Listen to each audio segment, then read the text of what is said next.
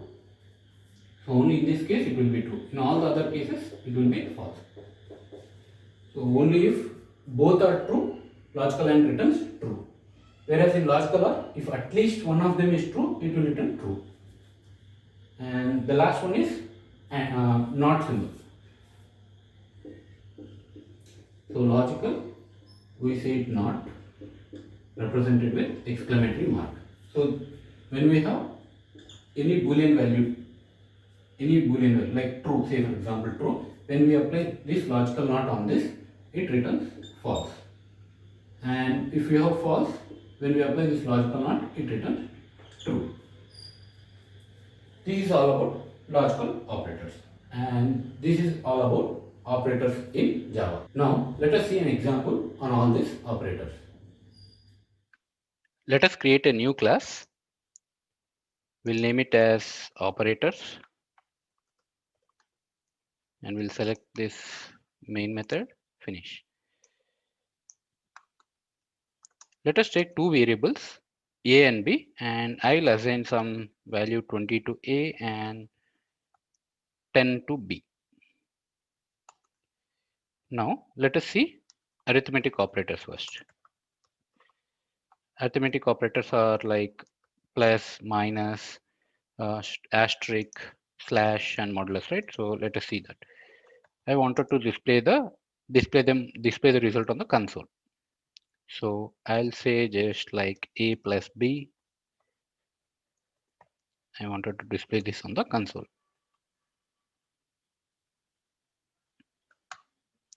Let's do this out. A plus b.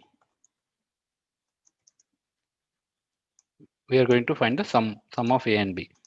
And in the same way, we are going to find the difference between a and b, product. A minus b gives us the difference, right? A into b gives us the product. A slash b gives us the divisor when a is divided by b. And when we use modulus symbol between a and b, we get the remainder when a is divided by b.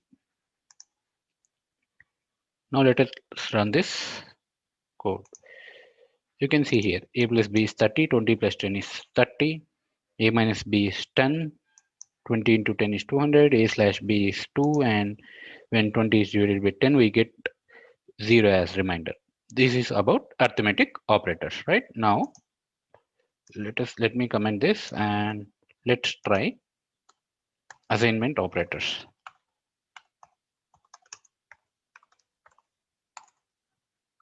So assignment operators are, we know, right? Like a equal to, I can write a equal to a plus b. So what does this mean? A and we get the sum of a and b stored in a, right? So the same thing can also first let us see this. So let me execute this. You can see a plus b is added, and the result is stored in a. We are displaying the a value, and we can see the result here. So the same thing can also be expressed like this: a plus b equal to b. So this is what we saw as an assignment operators, right? So let's execute this now. So you can see the same result again. So in the same way, we can write a minus equal to b, meaning a equal to a minus b. And a star equal to b gives us the product of a and b stored in a. A slash equal to b, and a modulus equal to b gives us the remainder. Let us display all these values on the console. Sorry.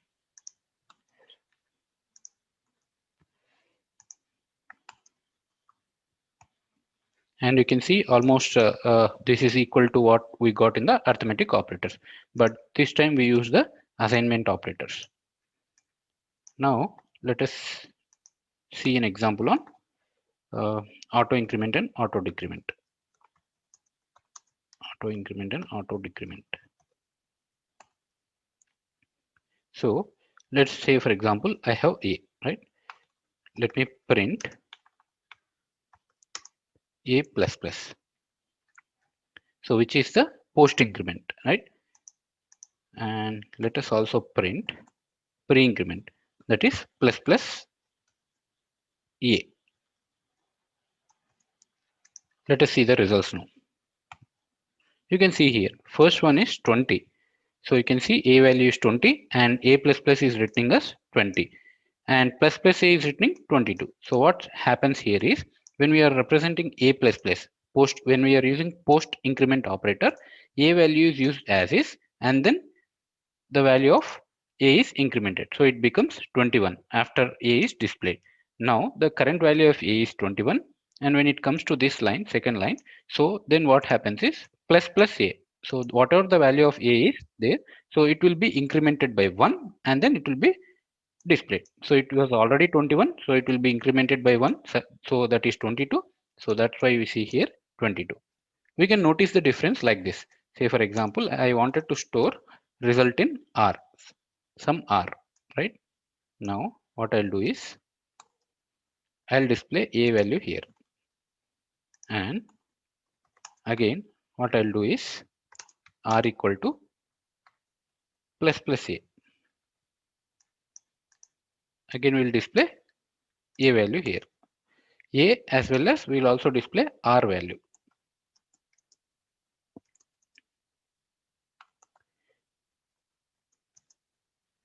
We actually wanted to see the difference between this post increment and pre increment. See, we are using post increment operator here, storing the value in R, and then we are using pre increment operator and storing the value in same R, and we'll see the difference now. Let me execute this now. You can see here like R is 20, so a value is assigned as is in this expression to R. And then what happens? A value is actually incremented. So a value, whatever it is there, as it is post increment, it is assigned as is to R, and then the value of A is incremented. So that's the reason you can see R as 20, but A is 21. Next comes pre increment. First, the value of A is incremented. So you can see the value of A is 21 now currently, so it is incremented to 1. So you can see R as 22 and A is already incremented, right? So the value of A is 22. So this is how like we can we can learn the difference between post increment and pre increment. So in the same way, like we can also see the decrement operator as well. Say for example, I just wanted to do a minus minus here and we'll do minus minus a here, which is pre decrement. You can see the difference here. R is 20. The value of A is assigned as is to R, and then the value of A is decremented. So you can see A value as 19. Then comes the current value of A is 19. So minus minus A is 18. So first it is decremented by 1. So and the decremented value is assigned to R. So R is 18 and A is value is also 18. This is all about increment and decrement operators. Now let us see about relational operators. Relational operators.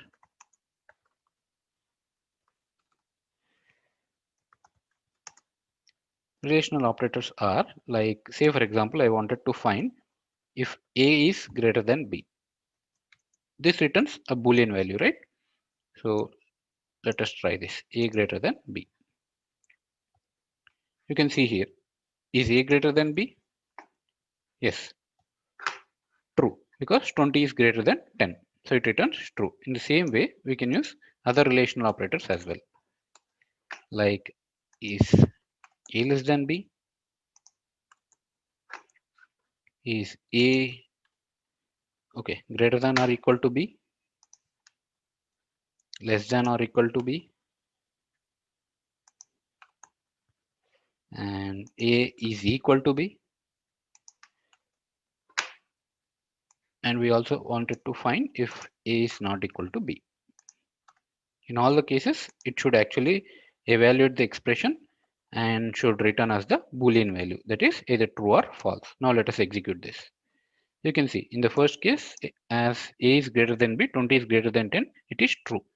A less than B, it is false, obviously, right? So A greater than or equal to true is true, A less than or equal to is false, and A double equals to B. A is not equal to B, right? So it is false, and A not equal to B, that is true. So it returns true. This is all about relational operators. Now let us discuss about bitwise and logical operators together. Bitwise and logical operators.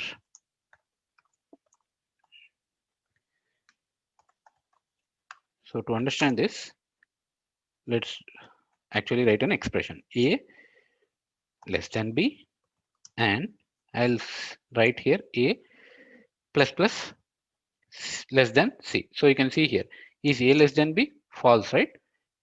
20 less than 10 is false, and I am using logical operator here. Now let us display the value of A here. So you can see here what happens here is, so okay, let us actually declare a variable C and we'll assign a value as 5, and you can see here what I'm doing here. I'm writing an expression A is A less than B. This is false, right? As logical operator returns true only if both the conditions are true. So here first expression itself returns false, right? So it will never go to the second condition if it is going or not. So we wanted to verify that. That's the reason I am printing A value here. So in the same way, I wanted to actually see the bitwise or a bitwise AND as well. Bitwise AND is represented with only one ampersand symbol, the same expressions. So now let us execute this and let understand. You can see here, first one is false. As we know, A less than B, 20 less than 10, false, right? And it will not go to the second expression as it is logical operator. And that how we can confirm is we are printing the value of A. We are actually incrementing the value of A, and then you can see we are displaying the value of A. If it have gone to the second condition, A would have been increased, but A is still 20, meaning it didn't go to the second condition. Now, this is the bitwise operator as we are using 1 ampersand. You can see the same expression here, but this time bitwise and what it did, A less than B false, and it also verifies the second condition as well. A plus plus is 21, 21 like A plus plus is 20, 20 less than 10 is also false, right? False and false returns false, bitwise or bitwise and, right? So you can see to confirm that it is going to the second condition, we are displaying the value of A here, and you can see A value is 21, meaning though the first condition is false, bitwise or also verifies the second condition as well. And this is the difference between logical and bitwise AND. Now let us understand logical OR and bitwise OR. Let's make it logical OR and bitwise OR. You can see here the condition is A greater than B, logical OR A plus plus greater than C. So A is A greater than B, 20 greater than 10. Yes, it is true, right? So logical OR returns true at least if one of the conditions is true. So in this case, the first condition itself is true. So it will not go to the second condition. And in the case of bitwise OR, what happens is A greater than B true? Still it goes to the second condition and verifies the second condition as well. And to confirm that, we are actually displaying the value of A here. Let us execute this now. And you can see here, this expression returns true and the value of A is still 20, meaning it didn't actually visit the second condition. In the case of bitwise OR, so even though A is greater than B, it is true, it still actually verifies the second condition as well. And how to confirm that? You can see it is true, fine, and A value is 21 as it visited the second condition. So this is the difference between bitwise OR and logical OR. Now let us see an example on logical AND. For that, we need two Boolean values. Let's say, for example, I have D equal to true, A equal to false. Two variables, two Boolean variables. Now what I'll do is, I'll display not D and not E. You can see here, D is true, but I'm using not symbol, logical operator not D, so it is returning me false. And E is false, the original value of E is false, but I wanted to display the value of not E. Not E returns us true. This is all about logical AND, and this is all about the operators in Java. So in this video, we discussed about all operators in Java. That's all for this video. Thanks for watching.